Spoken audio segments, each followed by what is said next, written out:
All right, now coming at us from across the pond, in the middle of a dog sitting excursion, Hannah Morris. Hannah, welcome to the podcast.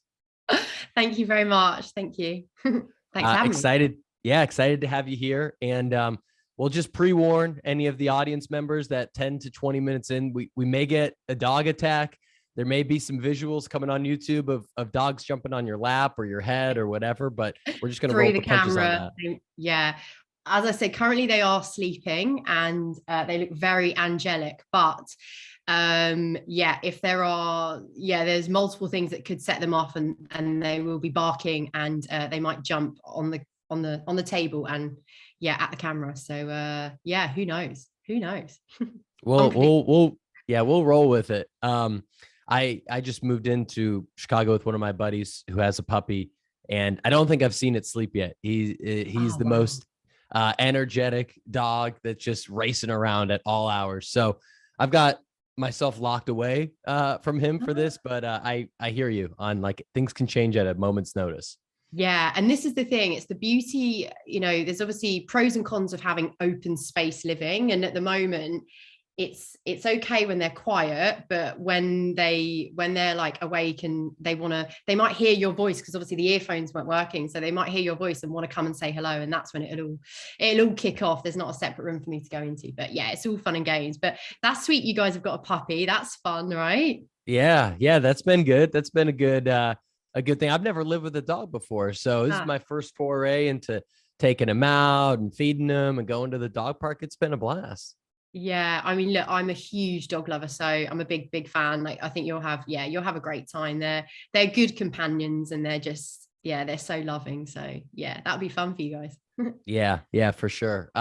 So I'm excited to get into a lot of things with you on the pod here. I'd love to just start off with, like, how you got into sales. It looks like, from some LinkedIn stalking, that maybe wasn't your first job coming out of school. I don't know. Just based on titles, it looked like maybe you didn't get to business development till like Groupon. So I'd love to just hear, like, coming out of university, where was your head at, and what was like the first job coming out of school? Yeah, and so I suppose it depends what you class as sales, right? Okay. But you're right. I did do business development at Groupon. When I was at university, I studied biology, and my aim was to go into medical sales. That was my objective. I just kind of, I don't know, as things happen in life, opportunities arise and you go down different paths. I was managing a singer for a little while, and doing that, and then went into like events promotion, which really promotions is selling. So I did that, and then I decided, right, I'd like to work in the city and have a more like structured 9 to 5 type job. So I went into recruitment for a little while. That definitely was not my bag, but I learned some incredible lessons from it. Then I went into Groupon. But all of that is sales, really. This is the thing. I think sales underpins so mmany different lines of work, and it's not until I kind of progressed through my career that I've joined the dots on how they all link together. So then went to Groupon, and was a salesperson there. Figured out that new business was really my thing. That's my vibe, where I had a great amount of success. And then went to into selling like SaaS, like ticketing sales, selling software rather. And that's when I progressed into like leadership during that role as well. That's where it began. I've got a few things that we got to dive into before we get to the software part of your career. So you studied biology with the thought that you wanted to get into medical sales. To me, that feels like so few people. Like, I had friends that were biology majors and they all wanted to be, doctors or do research or whatever it might be. So where did that idea come from? Are like your parents in sales, or that was like guided to you by a mentor, or how did that come to be? Do you know what? That is a really, really good question. I'm glad you picked up on that. Right. So when you progress through school, I found anyway, when you go to uni, you just choose whatever you're good at or what you're kind of interested in. You don't always have this full career kind of mapped out, but I was good at biology, so that's why I chose to do it. I actually had always done lots of different sales. I knew I was good at sales from a young age. Even working in a restaurant, I used to upsell lots of things. I used to always be the highest, with tips and things like that. And outside of uni, I did lots of extra little jobs, like different sales jobs, different promotional jobs. So I knew that actually I had a natural, natural flair for it. You might have also, I don't know if you saw the post that I sold tickets to my 18th birthday party. This is how I funded my 18th birthday party, which I know is so bizarre. At the time, I didn't see it as bizarre at all. But now looking back, quite a few years later, I'm like, gosh, that is a tad bizarre. But in my mind, I was like, well, I want to have this party. I can't, how am I going to fund it? I don't really want to ask my parents for the money. So I decided to sell tickets for it. So what was the party? What was the party, did you say? Yeah. Like what was so extravagant that you needed to sell tickets for? I know, right? Why I wasn't thinking small, was I?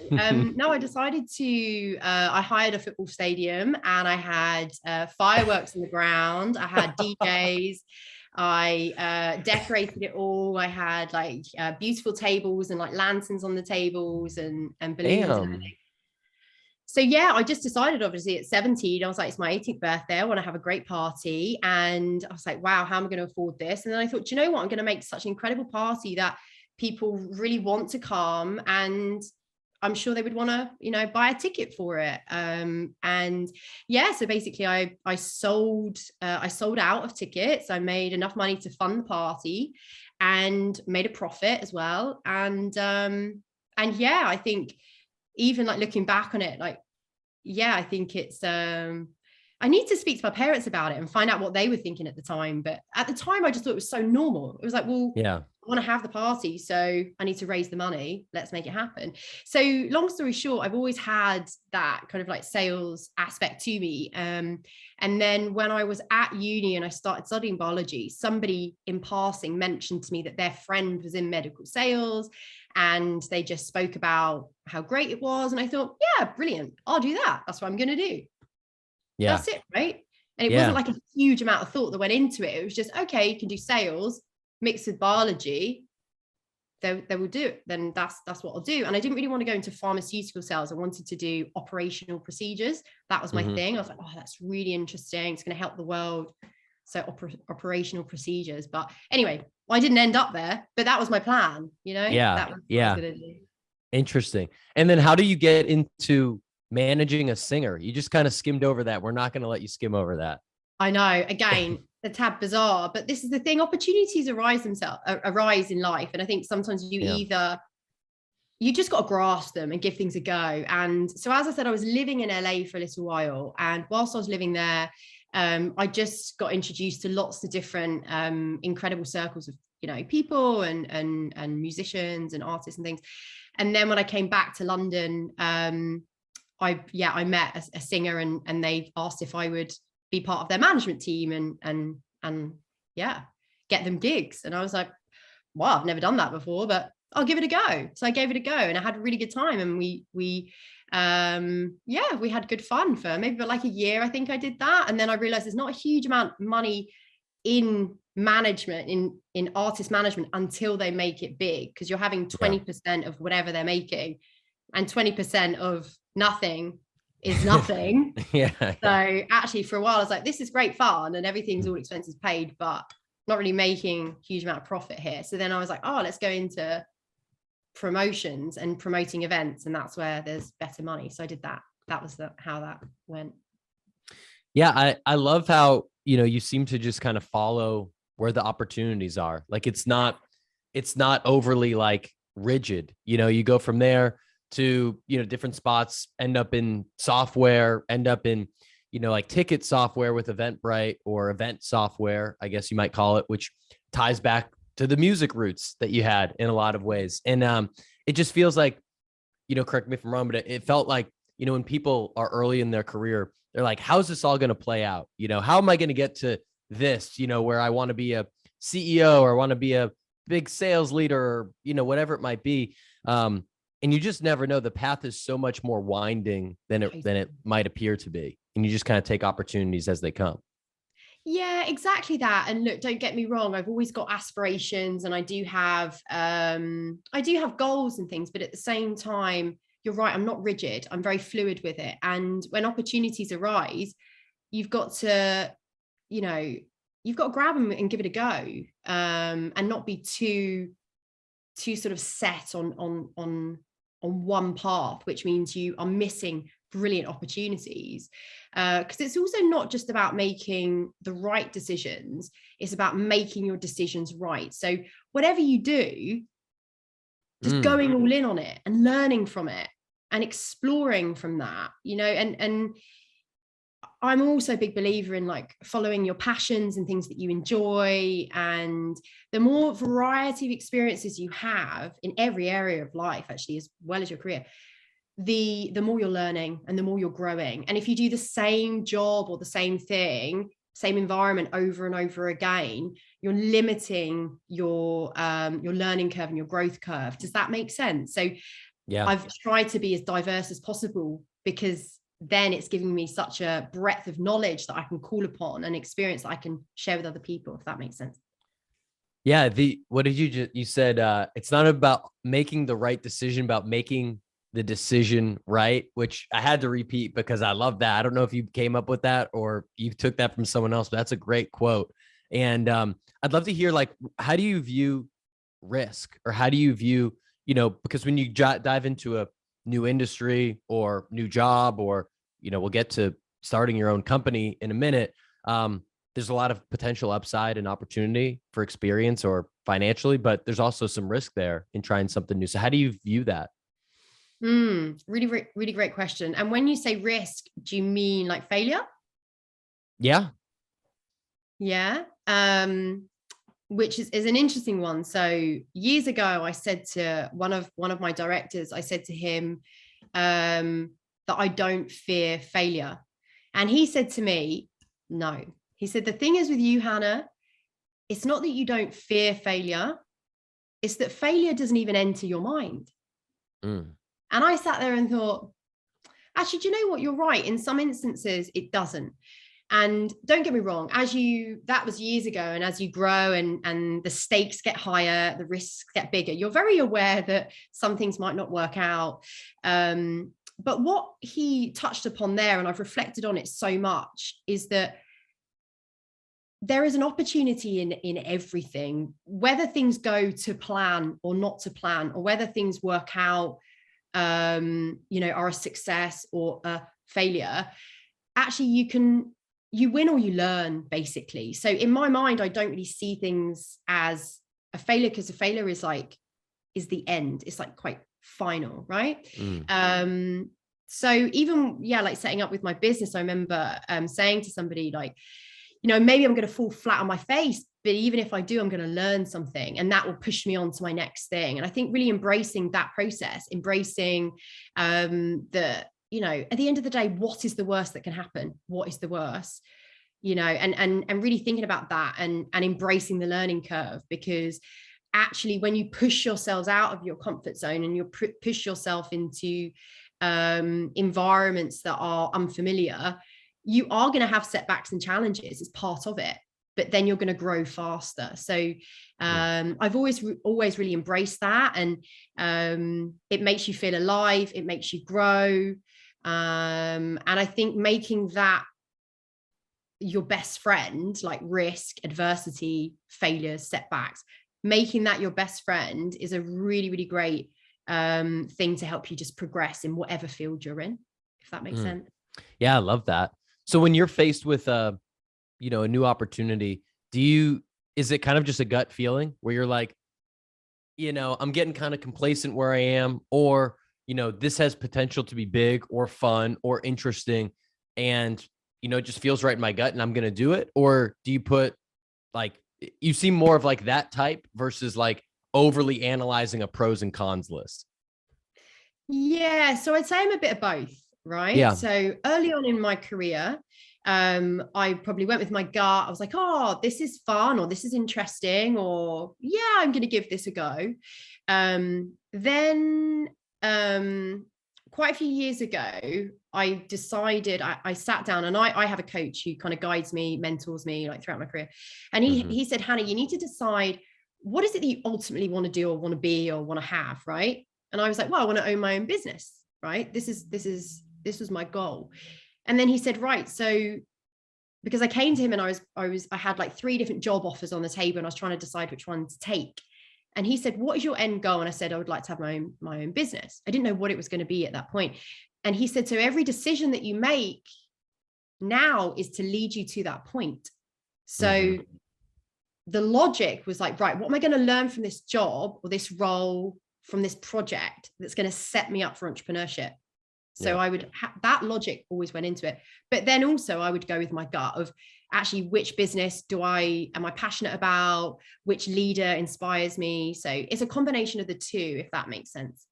Yeah, absolutely. So I'd love to get into the entrepreneurship lens. There's a lot of folks that listen to the podcast. I think a lot of salespeople naturally are entrepreneurial and, have those tendencies. So I'd love to hear, like, what was the tipping point for you from, being head of sales leader at multiple companies, super successful. You could have, ridden that train to, just continue to be a VP of sales or CRO or whatever at top companies. And then, taking the risk and taking the chance to go start your own shop about 2 years ago. What was the tipping point? See, even that, again, it's taking the risk to go into entrepreneurship. And that's how a lot of people see it. But actually, I almost see the risk in staying in the corporate world and not fulfilling my true passion and my true interest and mission. I almost see that as more risky. Do you see? It's all about perspective, isn't it? It's all about perspective. And also people say, oh yeah, but the security of working in a corporate, you've got all the security. Now, let me be honest, it's a false sense of security, because actually you are at the mercy of their business changes. There's so many things that actually, are out of your control, which means that it's sometimes a false sense of security. Whereas actually with entrepreneurship, you've got so much more control over everything. And actually I see that as less risky. So again, it's just perspective, right? But how did I end up here? Brilliant question. Because in all honesty, if we hadn't have had the pandemic, actually, potentially, I could have probably been in the same spot that I was in. I knew that entrepreneurship was my ultimate goal, but it's always like, when's the right time? When are you going to do it? So during the pandemic, I was working for a company that I absolutely loved. I loved the product, loved my team, really, really was enjoying the role and the project that I was in.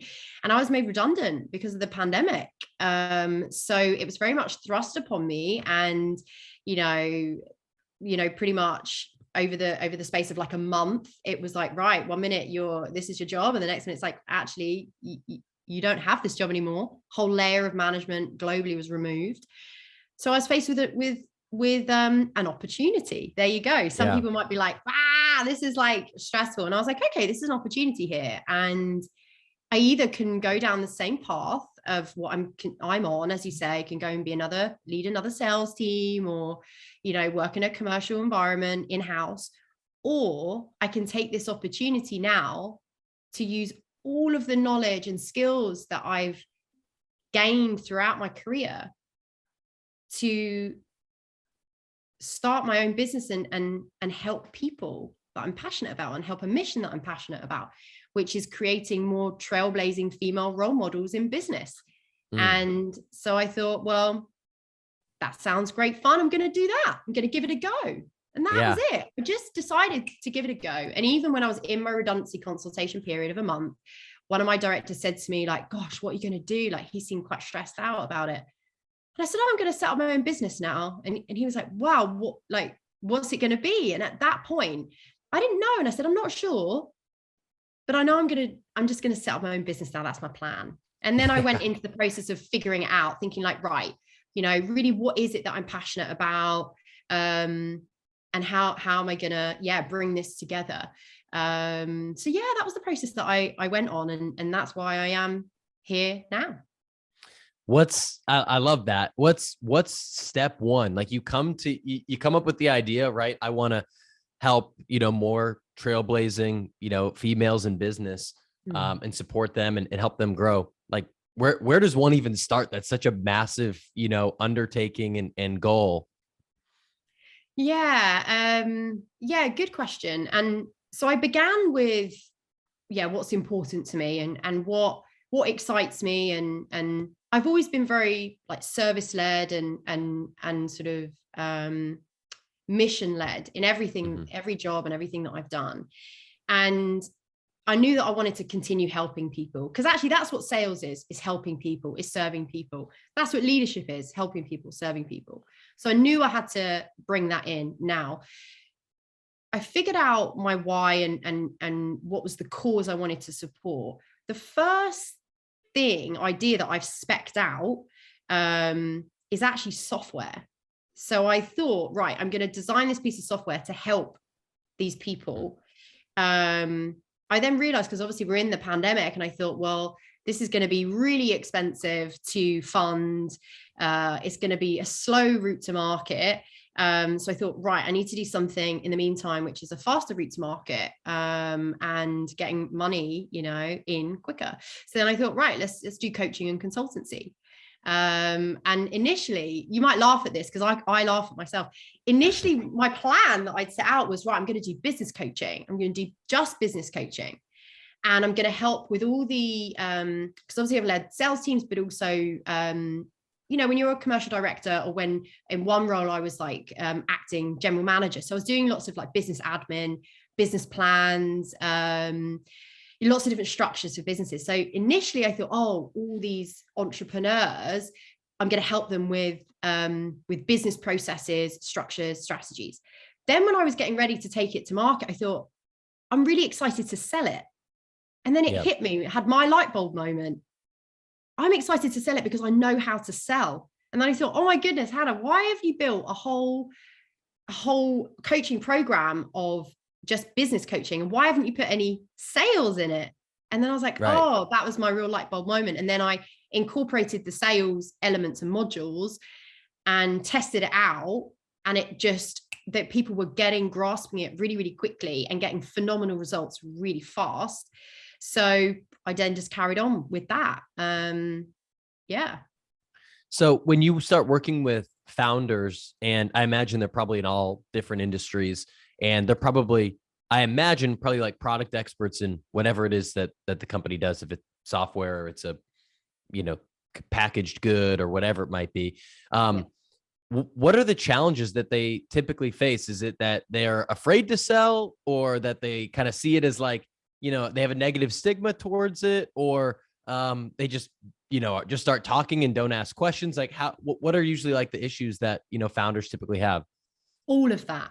Absolutely. All of that. So, so I'm quite specific with who I help. So I work with creative female founders. So graphic designers, branding consultants, events businesses, luxury travel businesses, and social media agencies, those types of things. So they are like the creative soul, and I'm the commercial mind. And together it's like two pieces of a jigsaw puzzle, basically.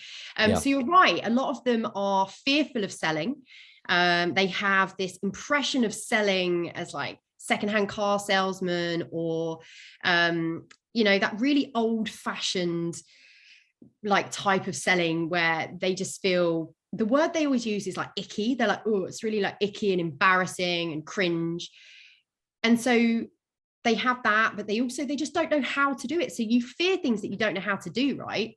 Exactly how I was excited to go and sell what I was doing, because I knew how to do it. I knew the steps in the process. So those are, some of the big challenges. They don't know how to do it. They are just fearful of it, their perspective on it. So the first thing that I always help people do is see that selling is serving. Right. Now, I work with service-based businesses. So they're having consultative conversations with their clients. And I help them understand that they are there to serve their clients. They're there to help people. And actually, if they don't show up and communicate what they're doing to people, then they're doing their clients a disservice. Because surely their business exists because they think it's worthy and worthwhile and doing something good for people, right? Because they've set it up. And like, if you don't think it's something good that people need, then why does it even exist? So if they've gone to the point of they set up a business and it's helping people, then you need to remember you're there serving people. And that's why we need to share what we do with other people. So once people have that kind of mindset shift, they're a bit like, oh yeah, I'm doing them a disservice if I don't share and help them. Then they kind of already start to want to share it more. And they feel more comfortable in sharing what they're doing and using their voice. And then it starts to, again, change the game, because if you feel comfortable and confident and authentic, then the dynamics of all of the conversations change from that point onwards. And then, it's about the structures of how to have the conversations, the skills of how to, deliver information, how to negotiate, all of those types of things. Yeah. It's interesting you say that, because I think anyone in sales knows how important it is to believe in the product or the service that you're selling. And for me, I've always sold what I think is the best product in any given market, and it makes me feel confident.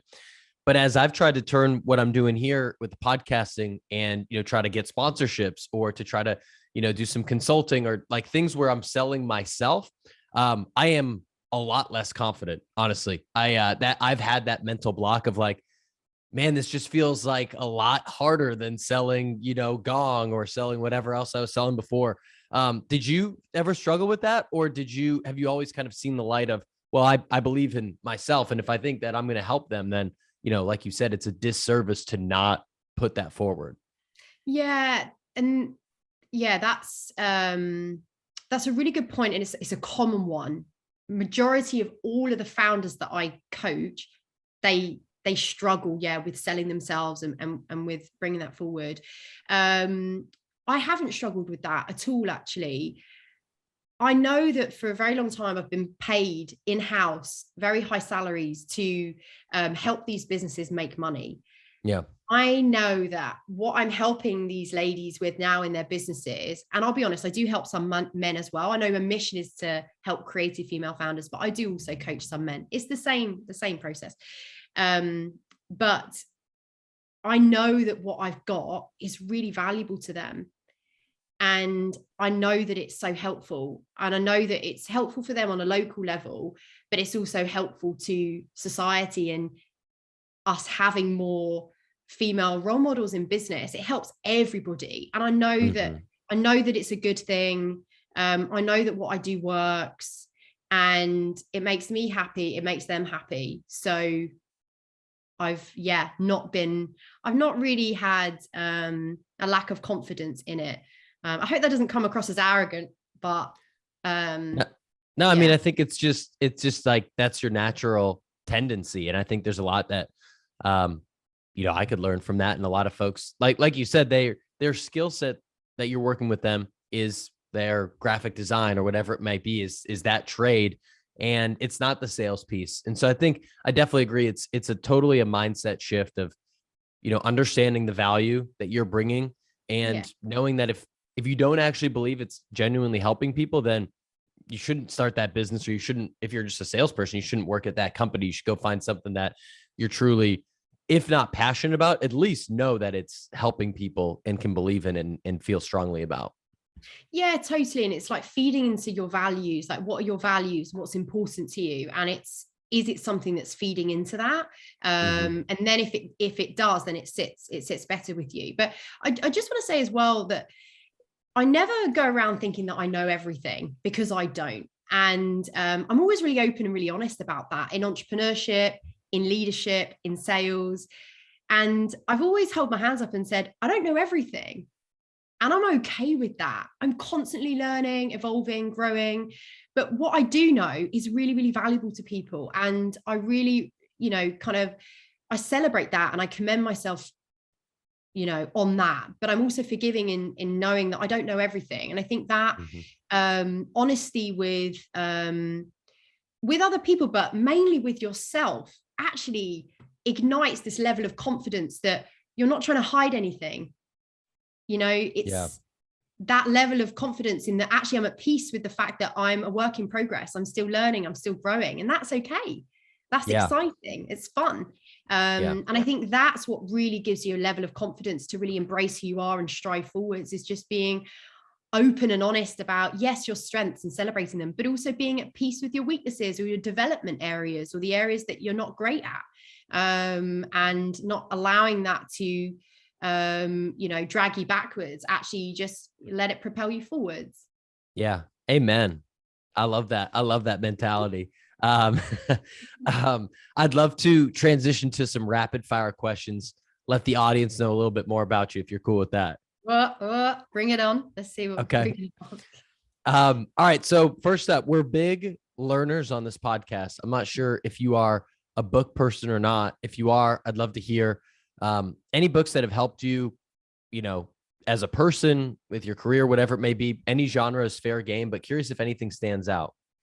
Okay. So I'm going to pick top 3. In answer to your question, yes, I am a reader. Well, actually, I listen to a lot of audiobooks. I find you can get through more and faster by listening to them. Top 3, I would say, for entrepreneurship, it's got to be The E-Myth Revisited. It's a book that's about why most small businesses don't work and what to do about it. That one's really important. That was a good one. I love Simon Sinek, huge fan of him. Yeah. Start with the why. That literally underpins everything that I do. The why of my business. I'm mission led, but also in every coaching session that I do, we always begin with like, why are we doing this? Why is it important? So that one, I would say, no matter what role you're in, that's super important. And then the third one, I would say, let's pick a sales one now. And I would probably say, do you know what I'm going to go with is The Challenger Sale. Have you read that one? That was the first book at the first company I went to sell at. That was like, you had to read that in like the onboarding. That was great. Yeah. And that's what I had when I went into the software sales. Actually, it was the same in our onboarding. We had to do it.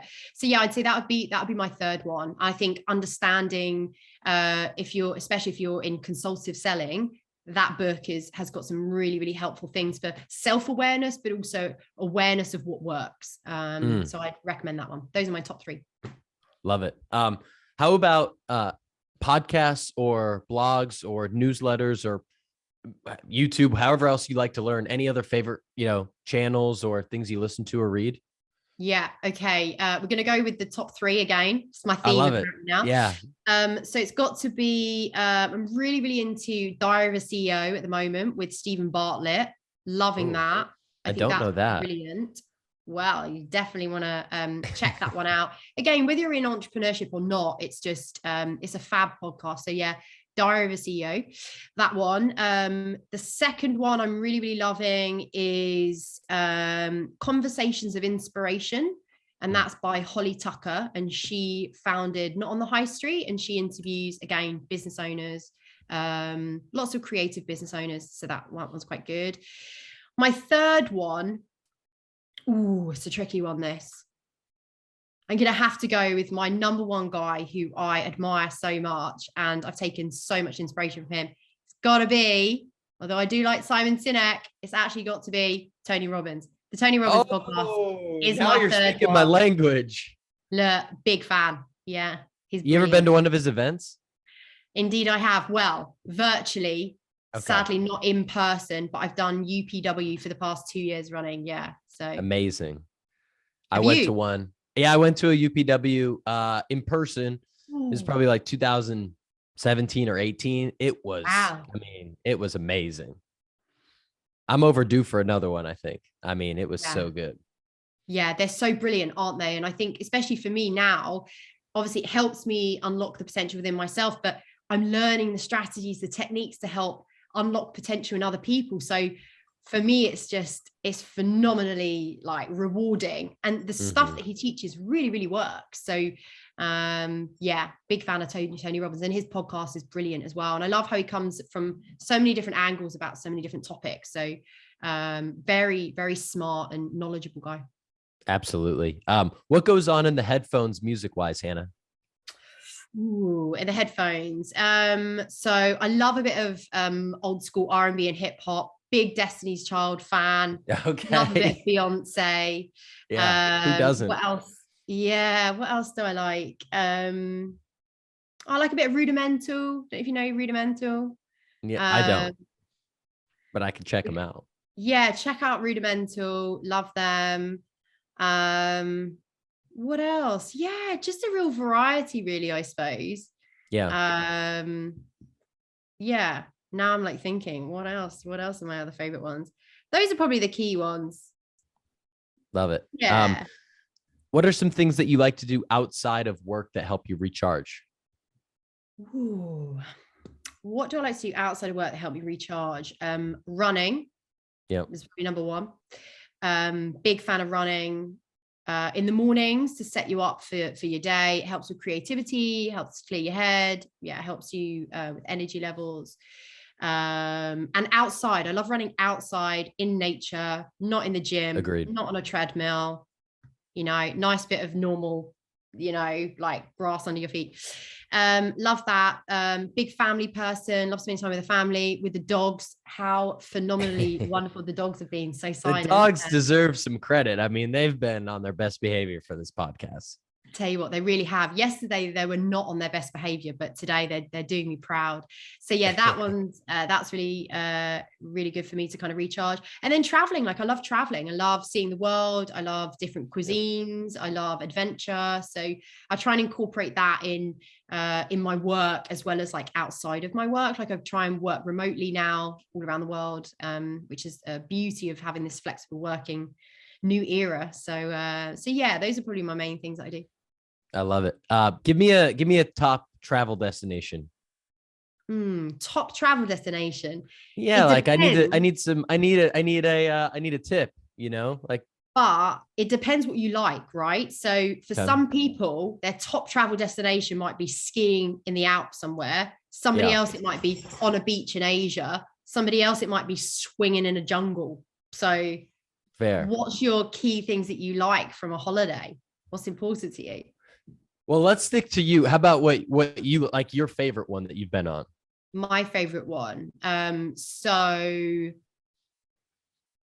where do I love? It's probably going to be Asia. Do you know where I loved was the Philippines? The Philippines was stunning. And because it's not as commercial, I went to Thailand last year and worked from there for a bit, which was beautiful.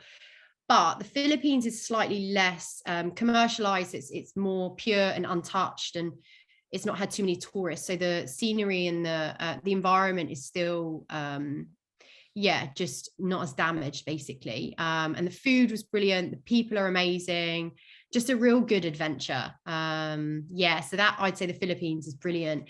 If you like things a little bit more commercial, then yeah, Thailand and Bali are also beautiful as well. Yeah, I've been to Thailand. Thailand was great, but Philippines is on my list. So I will, I'll mark that one down. My last one for you, who is someone that you want to come see on the Millennial Sales podcast, but you have to help me get them on. That's the caveat to the question. Brilliant.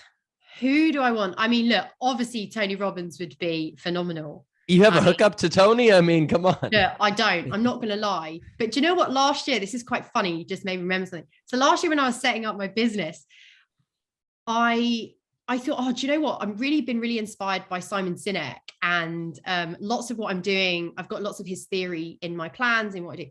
So actually I was trying to reach out to him to have a virtual coffee with him. And I messaged him on LinkedIn multiple times and asked if he'd have a virtual coffee. I kind of laugh at myself now because I'm like, well, he's probably not going to say yes, but this is my mentality is you ask right. And you give it a try. What's the worst that can happen? They ignore you. And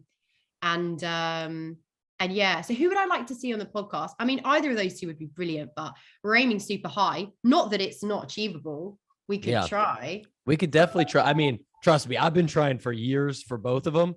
At one point, I almost got Simon Sinek on because a woman that I had on was like, his mentee, and then she introduced me to this other guy who's like his like other mentee, and then I had him on, and then it just never worked. That was a couple of years ago, and it just kind of flamed out. So we got close. Tony has been untouchable, but we could go for one of those too.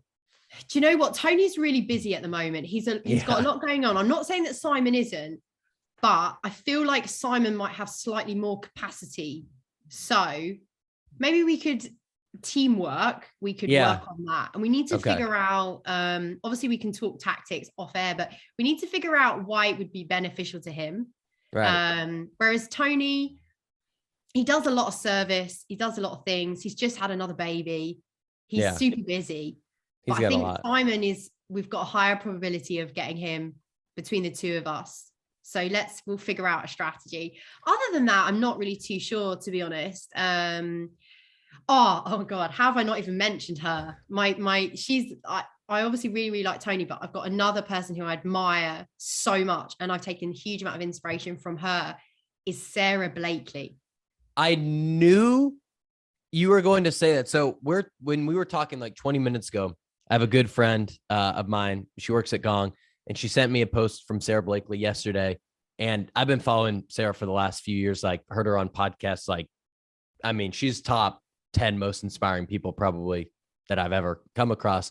Yeah. And so we had like a little chat about her. And then as you were talking about like the way that you go about, you know, quote unquote risks and kind of your mentality, I'm like, I'm picking up Sarah Blakely vibes. Like my friend, shout out to Miriam, is going to love this podcast. That's what I was thinking about 20 minutes ago. So I'm so glad you said that.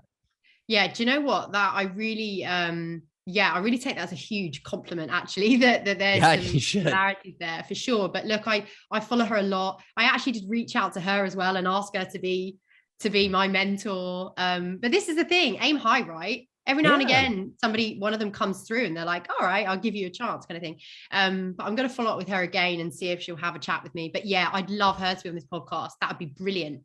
Again, she's a very busy lady, but she's always got time to give back. And that's what I really like about Sarah. So, you know. Okay.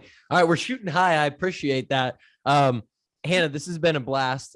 Before I let you go, I want to give you the opportunity to talk about, you know, what else is going on for you, where folks can reach out to you, connect with you, anything else we didn't touch on that you wanted to mention. The floor is yours. Brilliant. So yeah, it'd be great to connect with everyone on LinkedIn for sure. Obviously, I imagine where it's just Hannah Morris. Hopefully they can find me from that. The business that I've got now is called Hannah Morris Consulting, but the coaching brand is Let's Trailblaze. So as I said before, the mission is to create more trailblazing female role models in business around the world. So love to connect with people who are in sales and want to progress in sales, but equally entrepreneurs who sales isn't their isn't their sort of their background, and they'd love to get good at it and to enjoy it as well. It's not just about people getting good at it, it's about them learning to enjoy it and actually not seeing it as a chore anymore, really embracing it. But yeah, obviously I kind of focus on coaching creative female founders. That's my thing. But I also do workshops for corporate companies, sales workshops, leadership workshops. So yeah, you can check out our website, hannahmorrisconsulting.com. All the information is on there. But yeah, I also just love connecting with people that are like-minded and who are service-led. Even people that are doing a similar thing to me. I love connecting with people in the same space and collaborating. And if I can help anybody in any way, like I'm always open to, people asking me questions or asking for my support. So yeah, I'm kind of open to that as well. But if anyone is interested in coaching, if anyone's listening that thinks, actually, I'd really like to explore some coaching, the best way would be to book a discovery call, either through the website or just direct message me on LinkedIn. And also Instagram. I share a lot more on Instagram at the moment than I have been doing on LinkedIn. So our Instagram is Let's Trailblaze. So yeah, maybe come on over there as well and follow there. And our kind of mission for the business for this year is to help more people, or the objectives rather for this year, 2022 is help more people and add more value to our existing tribe, our existing clients. So part of that is to share more knowledge, more content, go on more podcasts, share experience. So yeah, anybody that follows our social channels from now on in the next kind of like month, they're going to see a lot more coming out. So yeah, it's a good time to come on by. Love it. Hannah, thanks so much for coming on. This is great. Oh, thank you very much for having me. Really enjoyed myself, actually. Really enjoyed it. Thank you. Yeah, thank you.